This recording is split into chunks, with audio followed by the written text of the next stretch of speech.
Students, welcome to the online classes once more. In our last class, we completed the story The Adventures of Toto. Today, we will discuss the questions given in the book.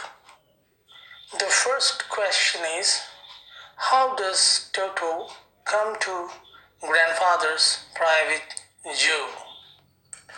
I'm sure, students, you will be able to answer this question without any difficulty. Still, let us discuss a bit about the answer. The tense of the question is present tense. That means the question is in present tense. You can attempt the answer in present tense as well as in past tense. Because this is a story and the incidents took place in the past, let us try to answer it in the past tense. The narrator's grandfather saw Toto living with a Tonga driver. Toto's condition was not good there. The Tonga driver used to keep him tied to a feeding trough. Toto seemed not to be happy with the Tonga driver. So, grandfather decided to take Toto home for 5 rupees. Thus, grandfather brought Toto home and gave place in his private zoo. Students, this is only a help from my side. You can frame an answer by yourself in your own language, but it should be substantial, meaning it must have the required answer. Let's move to the next question. Question number 2. Toto was a pretty monkey. In what sense is Toto pretty? Students, the word pretty is a synonym of beautiful. In other words, pretty means beautiful also. But the application of the words can be different. Beautiful gives us an abstract idea. For example, I may have a beautiful mind, or you may have a beautiful thought. But we cannot have pretty thought or pretty mind. So, in a sense, the answer is hidden in the question itself. Toto is pretty when the beauty of his look is talked about.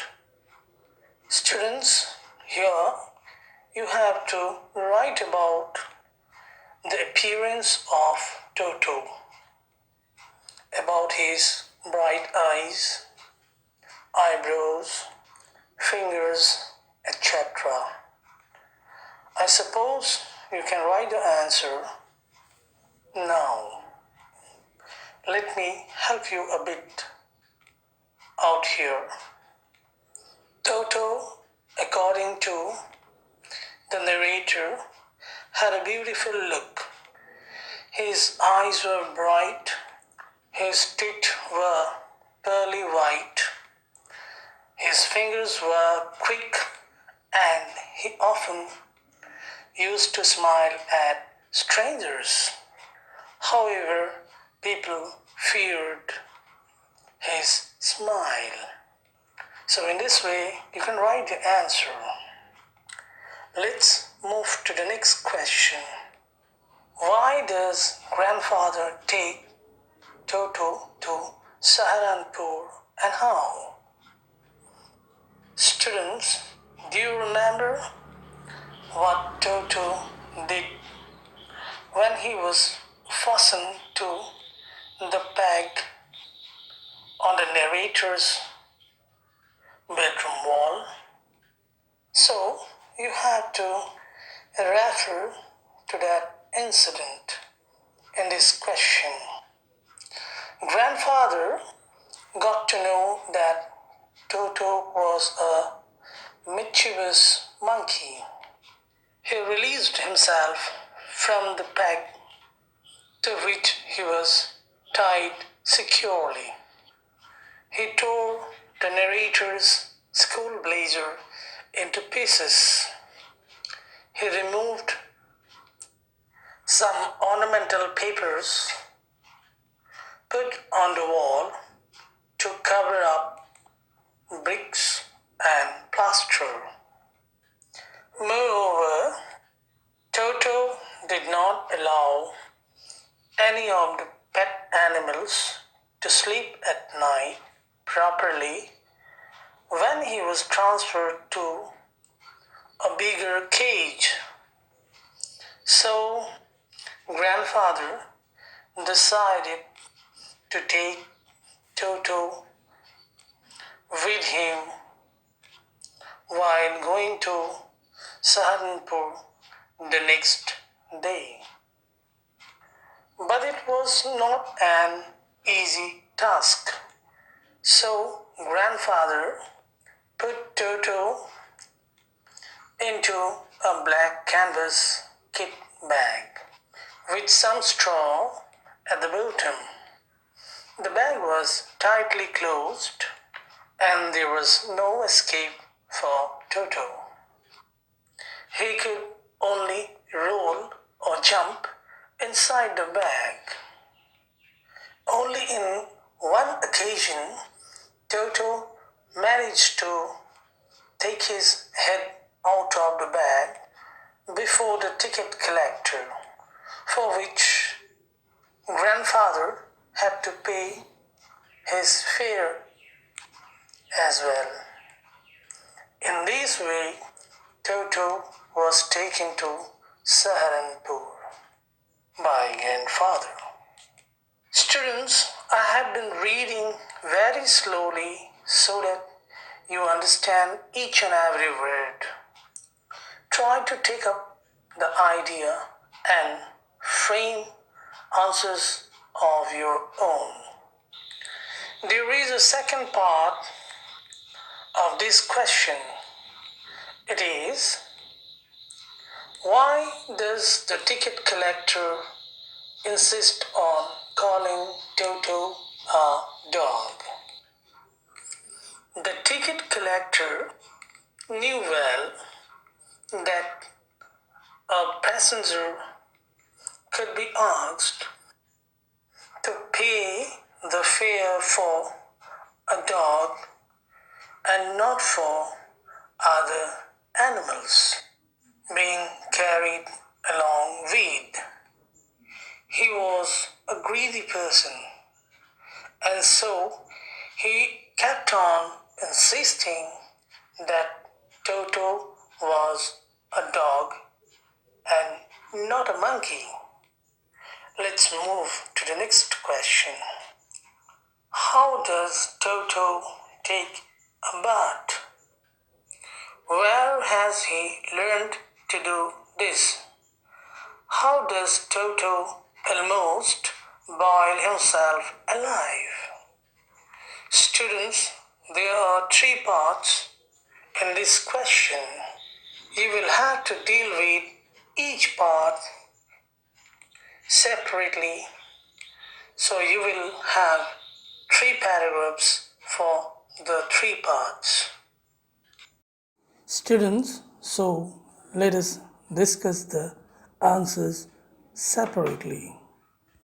The narrator in the story gives a description of How Toto used to take bath during the winter season or during cold days. The grandmother used to provide warm water for Toto's bath. Toto was a clever monkey. In order to test the temperature of the water, he put his hand first into the water.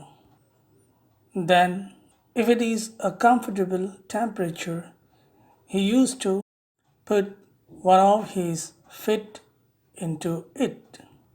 Then, slowly, the whole body. He would take the soap and rub his body all over. If the water became cold, he would immediately get out and rush to the kitchen in order to warm up himself.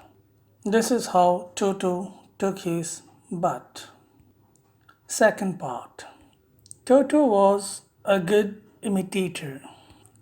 He used to imitate the ways of the narrator, how the latter took bath.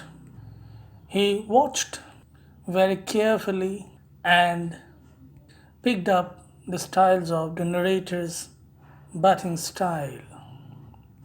Thus, he learned bathing techniques from the narrator. The last part.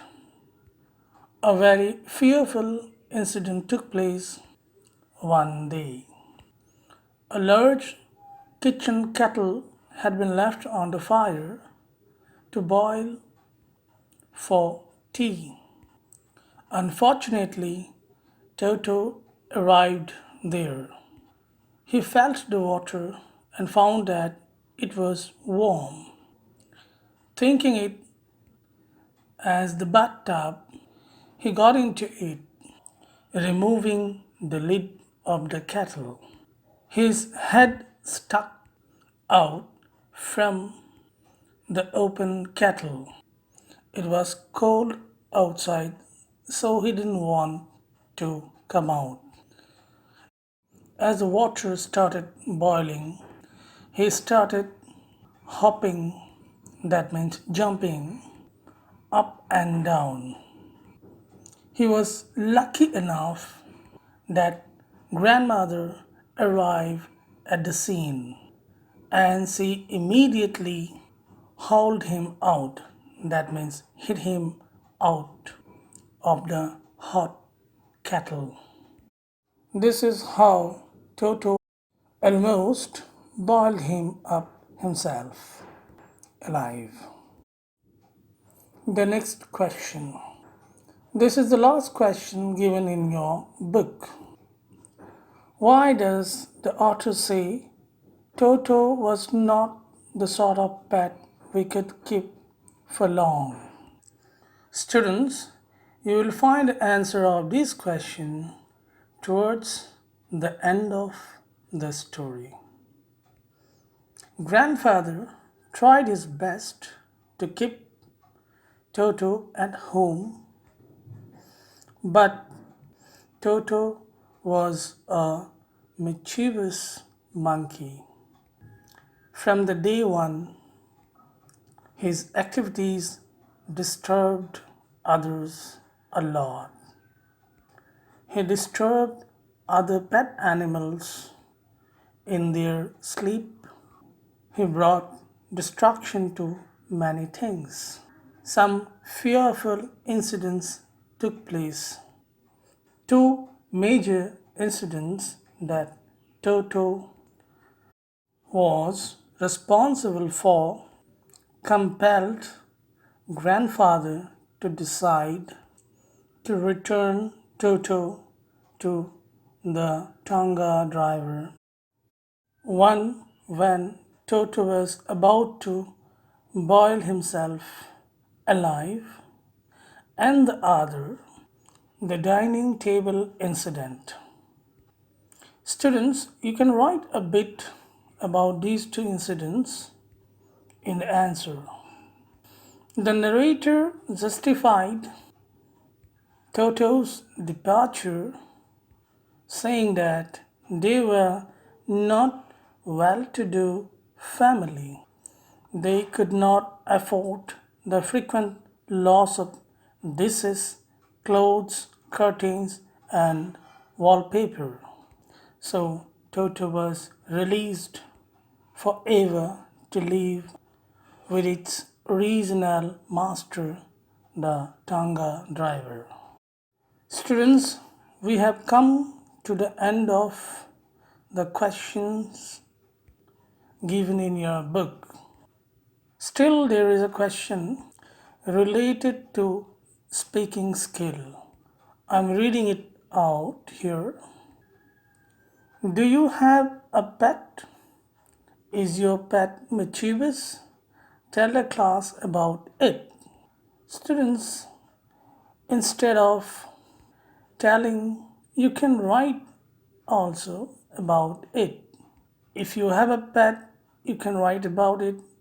If you don't have a pet, you can also write about thinking to have a pet. So, students, we will be meeting in the next class. I'm going to give you some writings along with this explanation. Students, if you face any problem, you can write to me in the Google class, or if you have my phone number, you can also send the messages through WhatsApp and get your problems solved. Thank you so much for staying with me throughout the class.